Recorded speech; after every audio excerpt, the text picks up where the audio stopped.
आज अनंत चतुर्दशी का पर्व मनाया जाएगा। अनंत चतुर्दशी पर गणपति विसर्जन की परंपरा है। चतुर्थी पर गणेश जी की स्थापना हम करते हैं और धूमधाम से 10 दिन तक उनकी रोज लड्डुओं का भोग लगाते हैं, आरती 2 टाइम उतारते हैं, उनके जयकारे लगाते हैं और भजन कीर्तन नृत्य करते हैं और कई तरह के आयोजन वहाँ किए जाते हैं, भजन संध्या, कवि सम्मेलन और भी बहुत सारा कार्यक्रम इन 10 दिनों में होता है।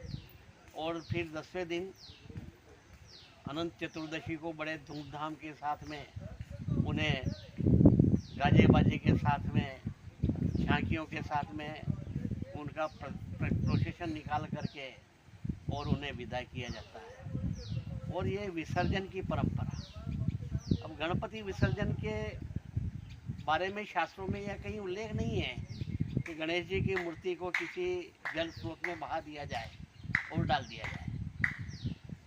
जब महाभारत लिखी गई तब वेद व्यास जी ने कहा था कि मुझे एक ऐसा लेखक चाहिए जो मैं बोलता जाऊं और वो लिखता जाए, और वो कभी रुके नहीं। तो गणेश जी को कहा गया, गणेश जी ने कहा कि मैं बराबर, आप बोलते जाओगे मैं लिखता जाऊंगा।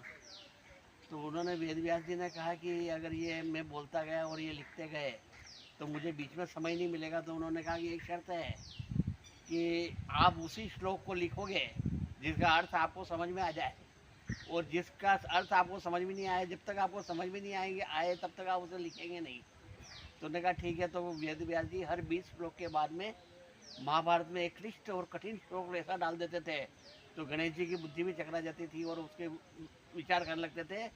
तब तक वेद व्यास जी को समय मिल जाता था और 20 अगले श्लोक फिर वो समझ लेते थे। तो इस तरह से ये कार्य चलता रहा। महाभारत लिखाती रही। चतुर्दशी को जब पूर्ण हुआ तब गणेश जी लिखते लिखते बहुत थक गए, पसीने में चूर हो गए। तब वेद व्यास जी ने उनको नदी में ले जा करके उनके शरीर को ठंडा किया और नहलाया। उसे कहते हैं कि ये गणेश विसर्जन किया गया, जबकि वो गणेश जी को वापस वो लेके आ गए थे। तो ये होना ये चाहिए कि 14 दिन 10 दिवसीय गणेश उत्सव के दिन गणेश जी को फिर वापस जल में स्रोत में स्नान करा के वापस सम्मान पूर्वक ला करके अपने यहाँ पे स्थापना कर देनी चाहिए। और ये जो परंपरा चली आ रही है ये बहुत गलत है। इससे कितना नुकसान हो रहा है।